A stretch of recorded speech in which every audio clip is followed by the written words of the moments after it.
오늘도 함께 나누시는 이 하나님의 말씀을 통해서 새로운 은혜와 결단, 회복의 역사가 일어나시기를 예수님의 이름으로 기도합니다. 아멘. 오늘 말씀의 제목은 하나님의 의로운 심판입니다. 하나님의 공의 하나님이 하시는 심판에 대해서 우리가 살펴보려 합니다. 우리는 2주 전에 여러분 기억하시죠? 우리 4절에서 5절까지의 말씀 두 절을 보면서 과연 나는 이 땅을 살아가면서 또 믿음 생활을 한다고 하면서 무엇을 쌓아왔고 또 무엇을 쌓아가고 있는가를 우리가 점검해 보았습니다. 그래서 하나님 앞에 우리는 절대로 진노가 아니라 그날의 기쁨과 영광을 쌓아가는 삶을 살아가야 한다라는 말씀을 나누면서 함께 결단했습니다. 저 여러분들이 지금 이 세상을 영적인 눈으로 바라볼 때 어떻습니까? 정상 같습니까? 아니면 이게 비정상 같습니까? 예. 절대로 정상은 아니죠. 예. 하나님 앞에 무엇을 쌓아가고 있는 것 같습니까? 이 세상을 주도해가는 그러한 사상과 가치관이 무엇이라고 생각합니까? 많은 사람들이 만연돼 있고 하나님의 말씀을 압도하는 것 같고 침식시켜가는 것 같을 정도로 이 세상을 뒤엎고 있는 그런 사상과 가치관이 무엇이냐 이 말씀입니다. 부의 축적과 신분의 상승과 그리고 자기 욕망을 추구하는 사상과 가치관들이 아닐까 합니다. 맞죠? 예. 그렇다면 이런 세상이 외치는 사상과 가치관을 따라 살아가지 말아야 할 성도와 교회는 어떨까라는 겁니다. 그게 중요하지 않겠어요? 우리는 하나님의 백성이기 때문에 과연 우리는 어떤가라는 거죠. 바로 저와 여러분들은 어떤가라는 말씀입니다. 교회가 세상을 향한 욕망을 분적에 따라가는 사람들의 발걸음을 가로막고 그 길엔 진정한 성공과 행복이 있지 않다고, 그리고 그 길은 하나님의 진노를 쌓아가는 길이라고, 그 길의 끝은 영원한 멸망뿐이라고 안타까운 심정으로 외치고 있는가라는 말씀입니다. 아니면 그 길을 열심히 갈 때, 세상이 추구하는 그 길을 열심히 갈 때 얻어지고 쌓아지는 것들이 축복이고 성공이라고 세상과 함께 동일하게 외쳐대고 있지는 않는가라는 말씀입니다. 비록 겉으로는 외치지 않을지라도 내면적인 삶, 그 속에 세상에서의 삶은 어떤가라는 겁니다. 동일하지 않을까라는 겁니다. 여러분, 세상은 세상 논리와 세상 가치관을 그대로 외쳐대지만 교회가 하나님의 이름을 도용하여 세상적인 논리를 외쳐대는 것처럼 악한 것은 없습니다. 내면에 스며있는 메시지는 동일합니다. 그런데 그 위에 하나님의 이름, 교회의 이름, 성도의 이름을 덮었습니다. 악한 행위라 이 말씀입니다. 설교자가 하나님의 말씀을 변질시켜서 세상 가치관을 전파하는 것만큼 위험한 것은 없습니다. 하나님의 말씀을 전합니다. 그러나 그 속에 스며있는 메시지는, 전달되는 메시지는 세상 가치관이다 하면 이처럼 치명적인 위험이 어디 있겠습니까? 우리는 어디에 소망을 두고 하나님 나라의 가치관을 계속 품고 살아갈 수 있도록 어디로부터 메시지를 듣고 은혜를 받고 능력을 받고 세상을 이기며 살아갈 수 있겠냐 이 말씀입니다. 지난번 말씀드린 대로 1912년에 구세군을 창설한 윌리엄 부스가 다음 세대의 기독교의 큰 위기 네 가지를 예견했지 않습니까? 뭐였습니까? 지옥 없는 천국, 거듭남 없는 구원, 그리고 회개 없는 죄 용서, 그리고 성령 없는 교회. 여러분, 이 네 가지에 저는 한 가지를 더 추가하고 싶습니다. 그것은 바로 행함 없는 믿음이다라는 겁니다. 행함 없는 믿음 아닐까? 이 시대 기독교의 위기.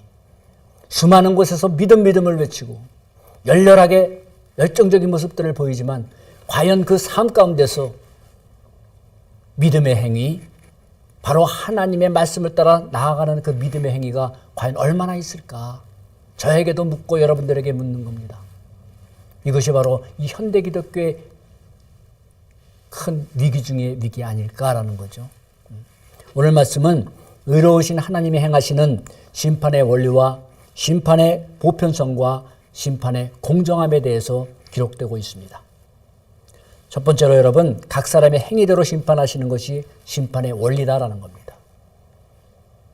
언뜻 듣기에는 좀 잘못된 말씀 같기도 하죠.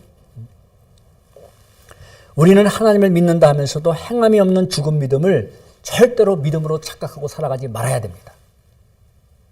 굉장히 치명적인 문제입니다.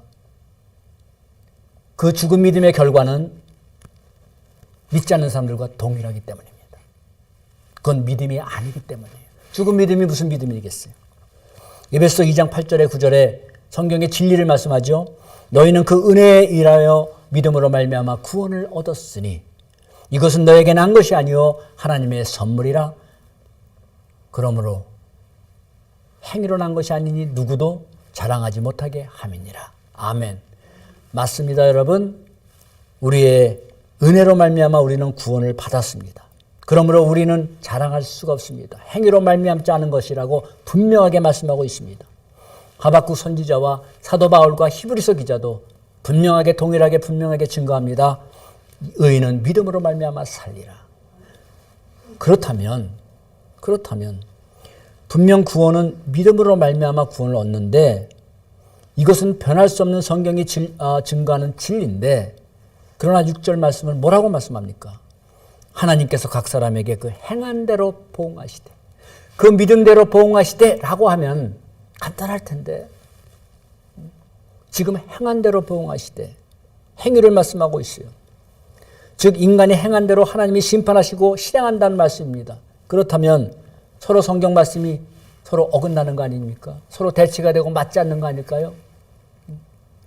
믿음으로 구원받는다고 했는데 행위로 심판하신다고 하시니 아니죠, 여러분.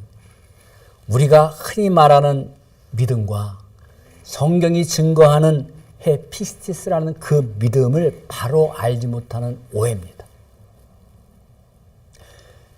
흔히 말하는 우리가 믿습니다와 하나님이 바라보실 때 너는 정말로 믿고 있다, 믿어라는 그 믿음과 다르기 때문이에요.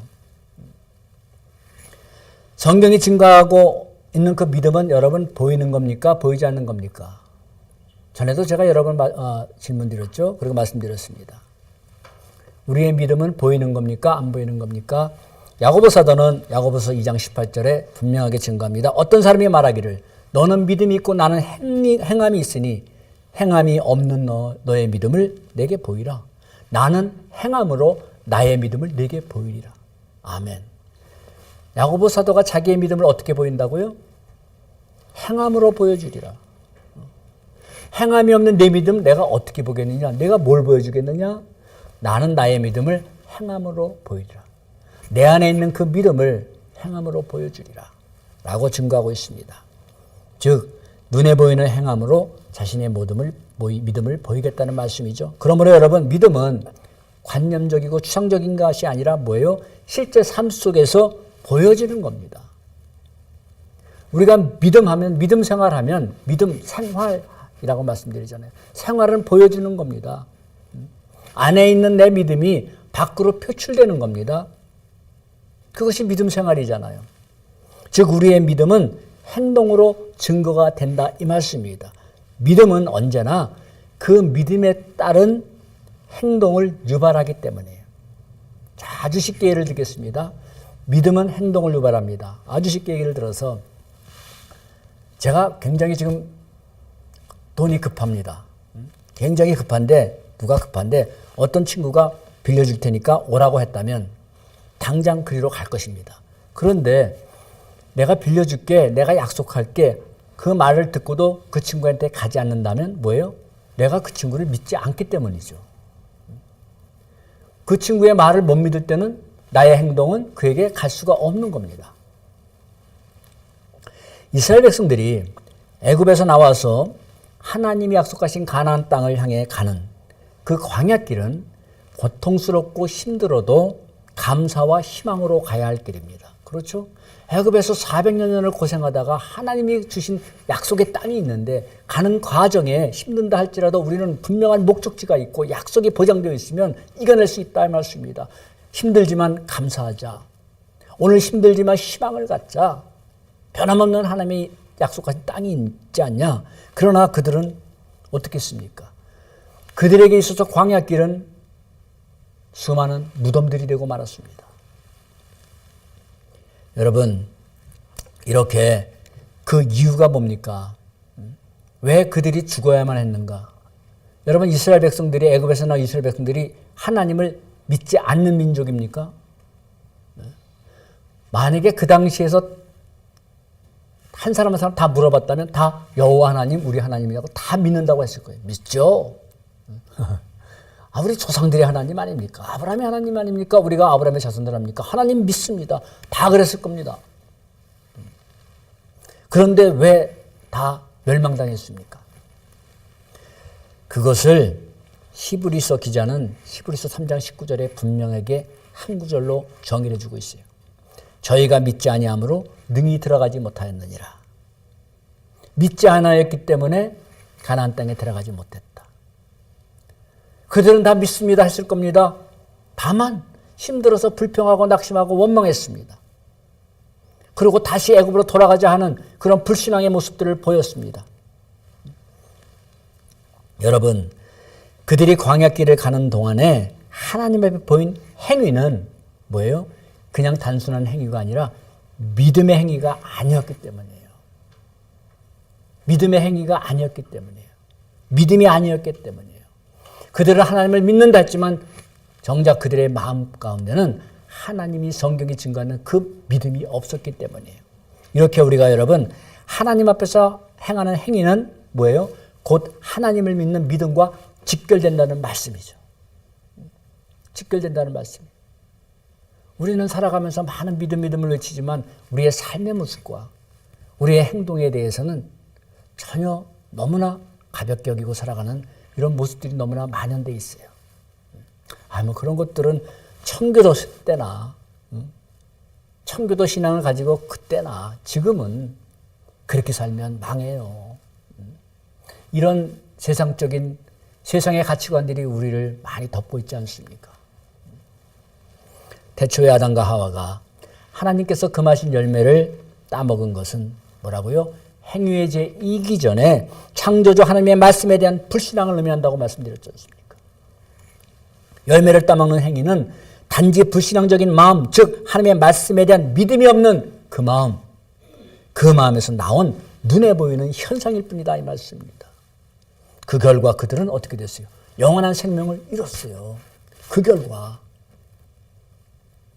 금하신 열매 하나 따먹었는데 그 결과는 뭐예요? 생명을 잃었다 이 말씀입니다. 영원한 생명을. 그러므로 순종이라는 행위가 없는 믿음은 그러므로 성경은 죽은 믿음이다라고 분명하게 증거하는 거예요. 네. 그들은 죽었잖아요. 육신은 살아있지만 영원한 생명이 죽어버렸잖아요.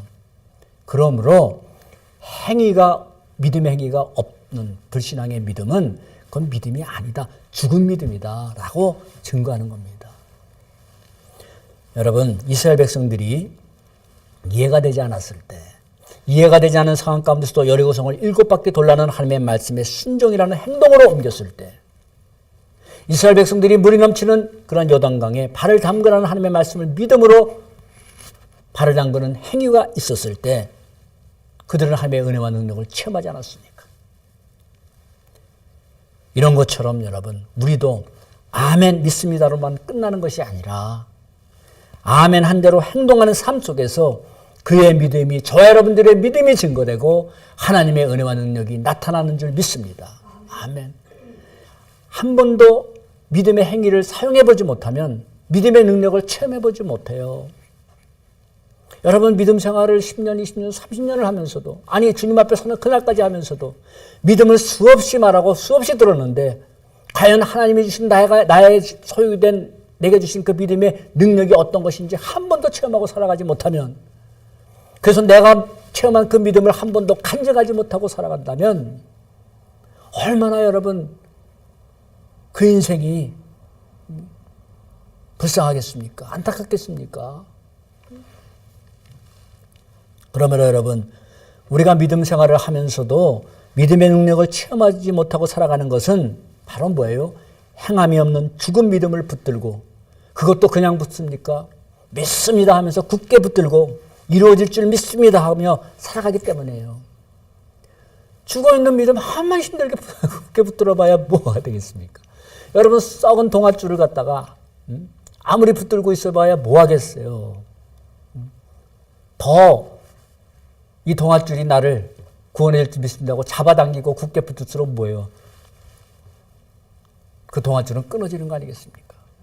여러분, 죽은 믿음은 끈떨어진 연입니다. 사실은.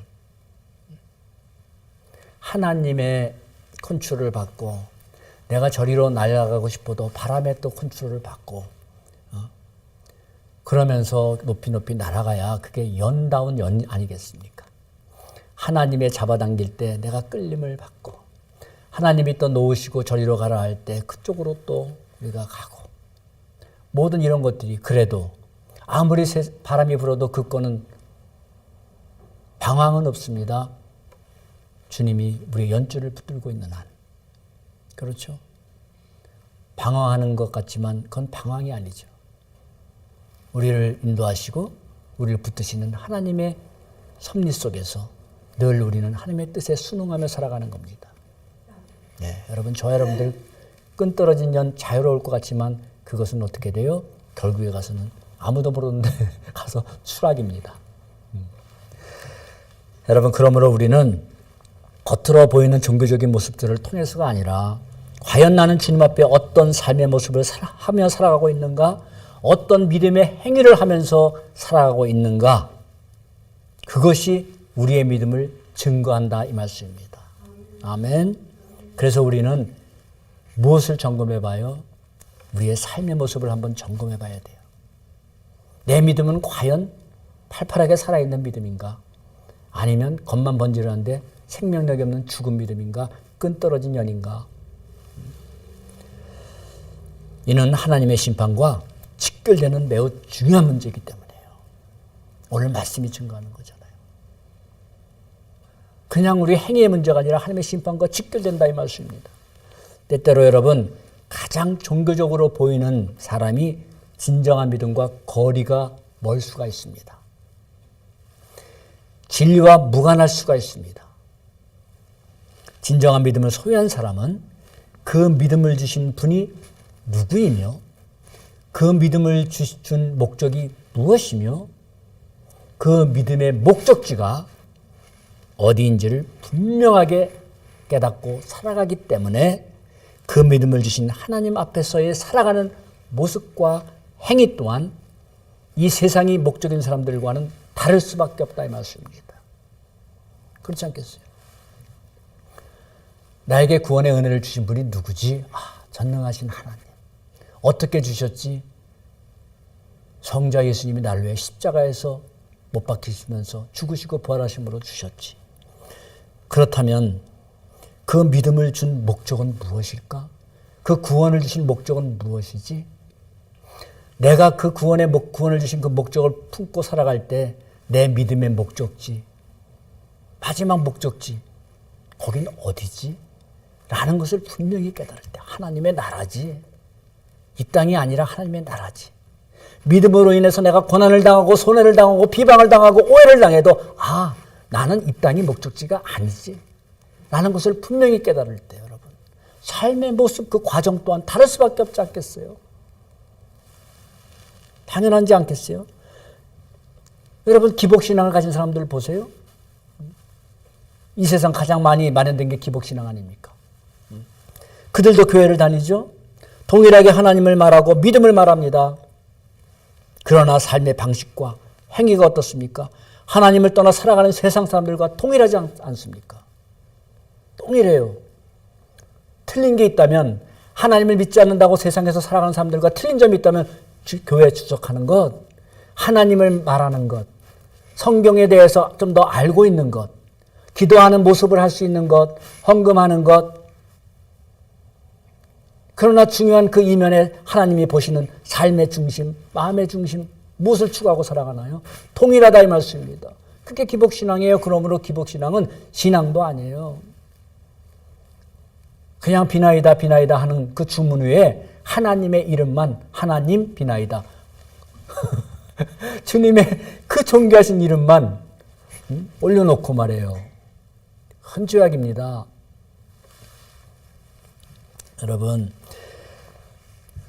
이렇게 어느 시대나 여러분 살아있는 믿음을 소유하고 산 성도들은 고난의 시기에도 믿음의 인내로서 하나님의 뜻을 행하며 살아가기를 힘썼습니다. 죽은 믿음을 살아있는 믿음으로 결코 착각하고 그들은 살지 않았습니다. 그들은 어느 상황 가운데서나 순종과 충성이라는 행위를 통해서 그들의 믿음을 증거하며 나타내며 살았어요. 아멘. 우리도 그렇게 살다가 주님 앞에 우리의 믿음이 증거되어야 되지 않겠습니까?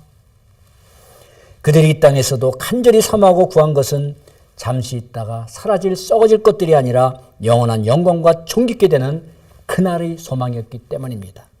아멘. 그들이 가진 믿음의 목적지 어디였어요? 수명을 다해가는 이 세상이 아니라, 이 지구가 아니라 바로 영생임을 성경은 분명하게 증거하고 있습니다. 영원한 하나님의 나라였다 이 말씀입니다. 그러므로 하나님께서 그런 진실된 믿음을 가지고 살아간 성도들에게 어떻게 하시는 하나님이에요? 반드시 보응하시는 하나님이시다라는 말씀입니다. 아멘. 하나님께서 각 사람에게 그 행한 대로 보응하시되 갚아주신다는 겁니다. 지불해 주신다는 겁니다. 청산해 주신다는 의미가 바로 보응한다는 의미입니다. 사랑하는 여러분, 불의와 부정과 거짓이 득세하는 이 세상을 바라보면서 때로는 공의대로 보응하시는 하나님이 앙되신 것처럼 느껴질 때가 없지 않습니까? 있지 않습니까? 그렇죠. 하나님이 정말 계신 거야. 선하게 살아가는 사람이 하나님의 뜻을 따라 믿음으로 살아가는 사람이 고난을 당하고 불의의 사고로 생명을 잃을 때 여러분 하나님을 바라보는 우리의 믿음의 눈이 흔들릴 때는 없습니까? 아무리 생각해도 이해가 안 되는 사건을 우리가 바라보는 경우들이 많이 있지 않습니까? 이런 불공정하고 불합리한 세상 속에서 하나님의 말씀을 따라 살아가는 것이 버겁지는 않습니까? 때로는 이렇게 살다가 도태되고 나만 뒤떨어지고 미련한 이런 치열한 경쟁사회 속에서 미련하게 생각될 때는 없습니까? 없다는 것은 두 가지죠. 없는 경우는 전혀 그렇게 살지 않거나 아니면 그렇게 살아도 그런 마음이 드는 것을 믿음으로 이겼거나.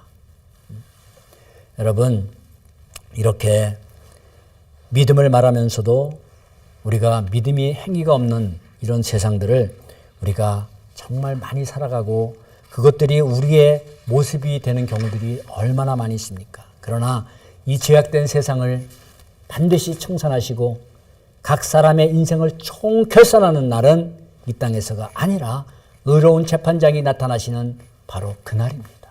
아멘. 그날이 우리의 총결산이에요. 모든 것이 청산되는 날이에요. 우리를 붙잡고 있던 여러 가지 고통스러운 문제들 다 청산됩니다. 예레미야 32장 19절에 이렇게 기록되어 있습니다. 모든 길에 주목하시며 그 길과 그 행위의 열매대로 보응하시나니라. 아멘. 모든 길을 주목하시며 그 길과 그 행위의 열매대로 보응하시는 하나님이시다는 말씀이에요. 모든 인생이 가는 길을 주목하고 계십니다. 저 여러분들이 가는 길을 나 혼자 홀로 가는 길 같아도 하나님은 불꽃 같은 눈으로 또는 사랑의 눈으로 우리를 주목하고 계십니다. 그리고 그 길에서 행하는 행위대로 맺어지는 열매대로 심판하신다는 것이 바로 심판의 원리입니다. 여기서도 뭐예요? 그 길과 그 행위의 열매대로, 그 행위의 열매대로 행위를 강조하고 있어요. 이 행위는 믿음 따로 행위 따로가 아니라 믿음 안에 담긴 믿음의 행위를 말씀드린다는 것을 꼭 기억하시기 바랍니다. 아멘. 우리 계시록 21장 분명하게 또 증거하지 않습니까? 죽은 자들이 자기 행위를 따라 책들에 기록된 대로 심판을 받으니. 뭐가 기록되어 있어요? 행위가 기록되어 있다 이 말씀입니다. 13절하고 14절에도 계시록 21장 13, 14절에도 각 사람이 자기의 행위대로 심판을 받고 사망과 불못에 던져지니 둘째 사망 곧 불못이라. 누구든지 생명책에 기록되지 아니한 자는 불못에 던져지니라. 아멘. 불못에 뭘로 던져요? 저 믿음 생활했어요? 영생. 그게 아니라 각각의 행위대로. 믿음 생활했습니까? 했느냐? 내가 믿음 가졌느냐? 네. 그러면 믿음의 행위는 어떻게 살았는데? 그 믿음 가지고 내가 말하는 믿음 가지고 어떻게 살았는데? 어떤 행위를 하고 살았는데? 라고 질문하신다 이 말씀입니다. 두 번째는 여러분, 그러므로 여러분 우리의 인생길을 주목하신 하나님 앞에 우리는 무엇을 주목하며 어떤 모습으로 살아가야 되겠습니까? 오늘도 우리의 이 모습을 주목하고 계세요? 전문 열고 세상에 나가 살아가는 모습도 주목하고 계세요?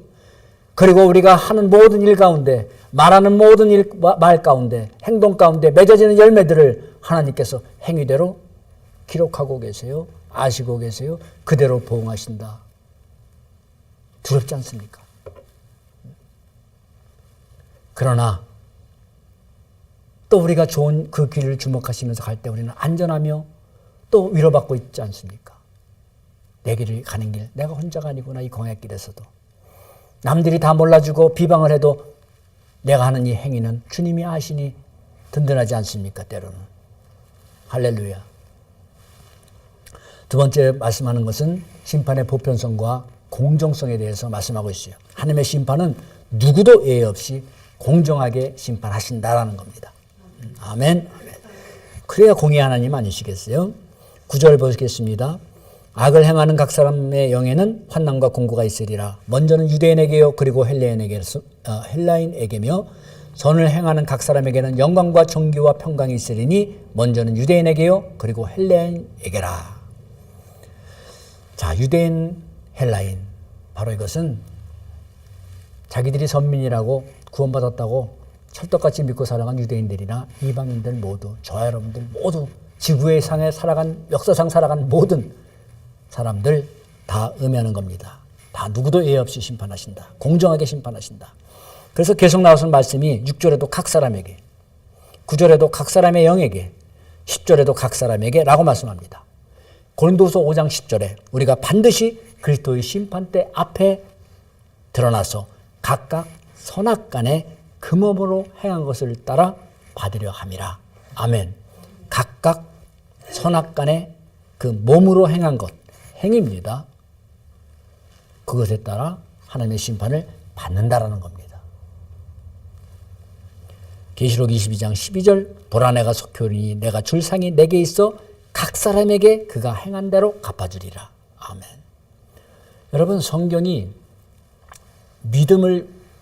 믿음이란 그 변할 수 없는 맥을 증거해주고 강조해주고 있지만 반면에 행위에 대해서 얼마나 강조해주고 있습니까? 그렇죠. 행위에 대해서 굉장히 강조해주고 있어요. 왜 그럴까요? 나는 믿으니까 구원이야. 이러고 살까봐. 나는 하나님 믿어. 그래서 구원받았어. 이러고 살까봐. 이러고만 살까봐. 믿음의 행위 없이 살아갈까봐. 우리는 그런 속성들이 있잖아요. 우리 편한 대로. 우리가 좋은 대로 나에게 이익이 오는 대로.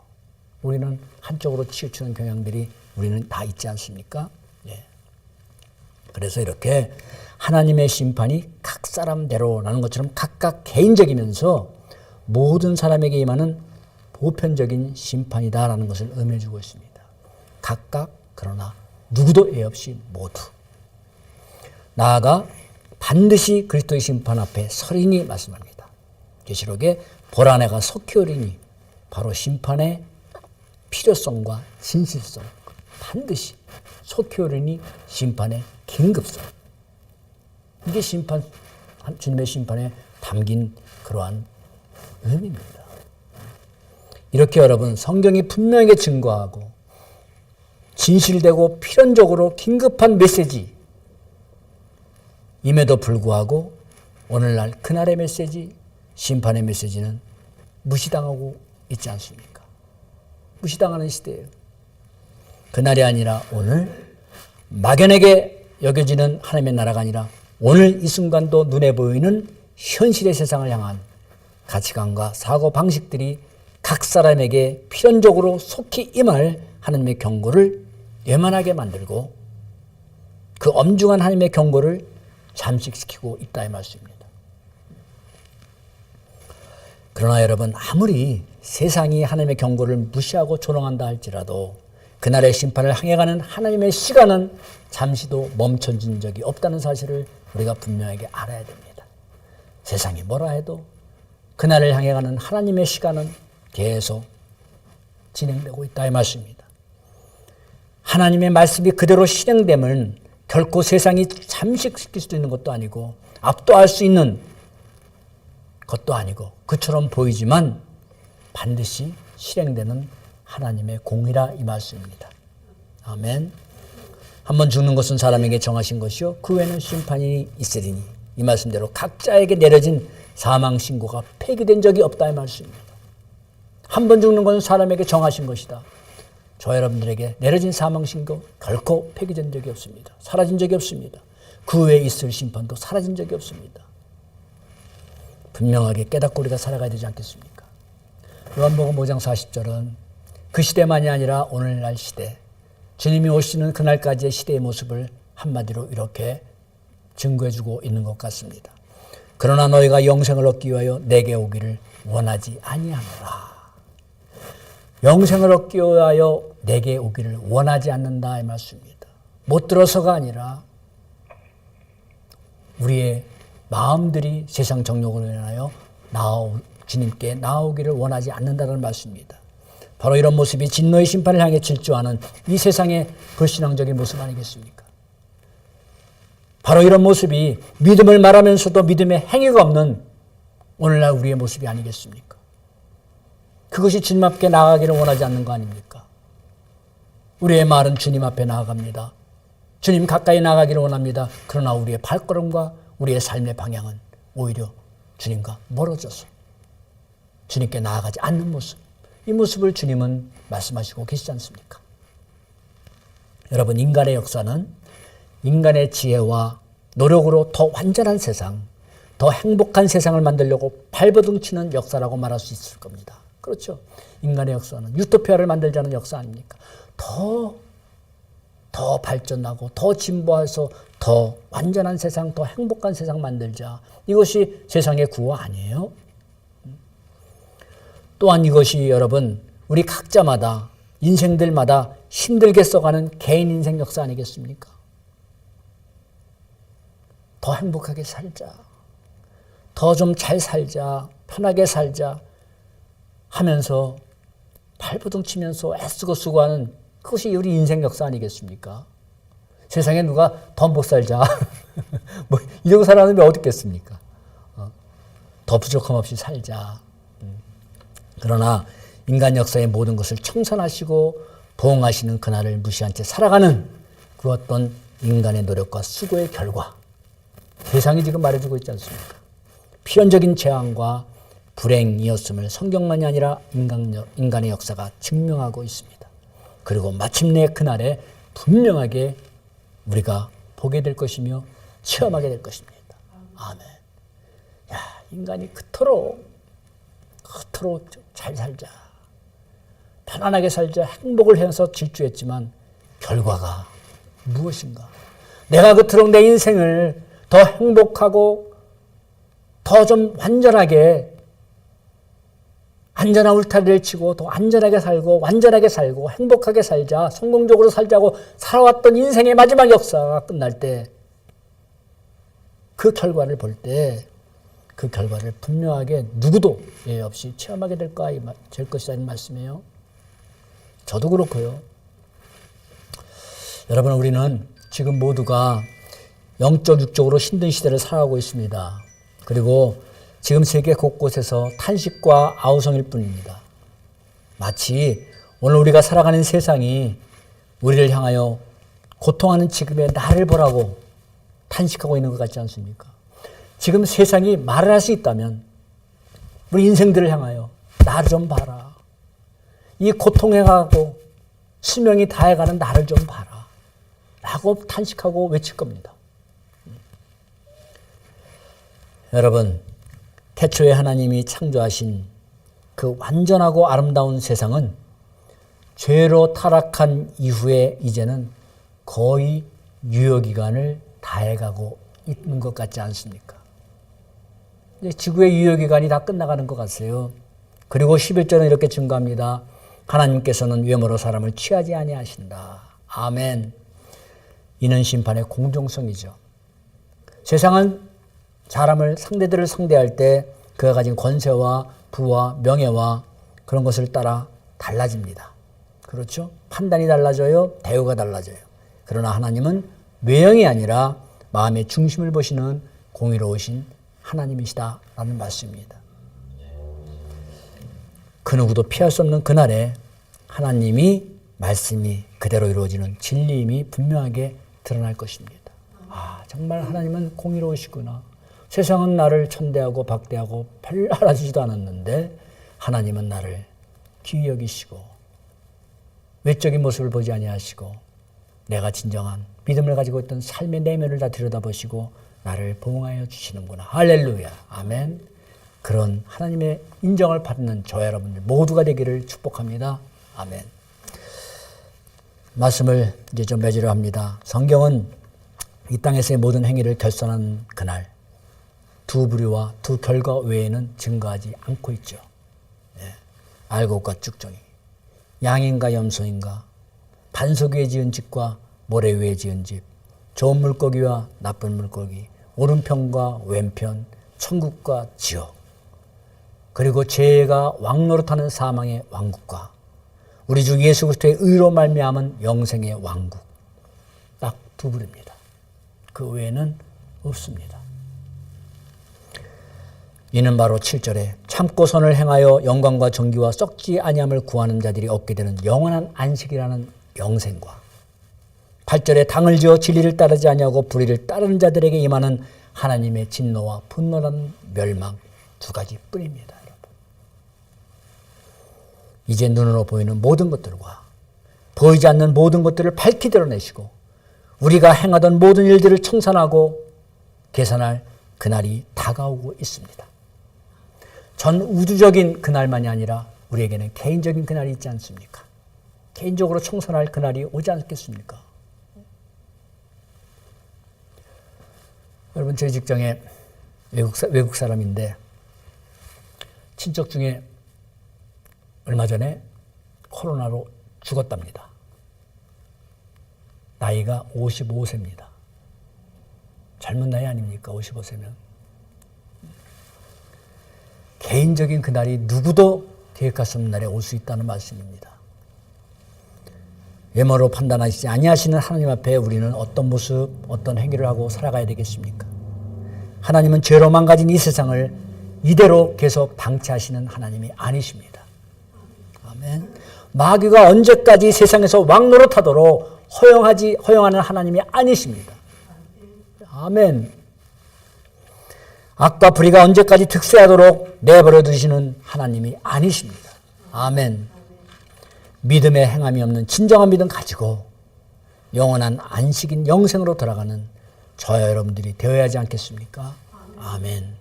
그런 우리 모두가 되길 예수 그리스도 이름으로 축복하고 간절히 기도합니다. 아멘. 아멘. 아멘. 기도하시겠습니다.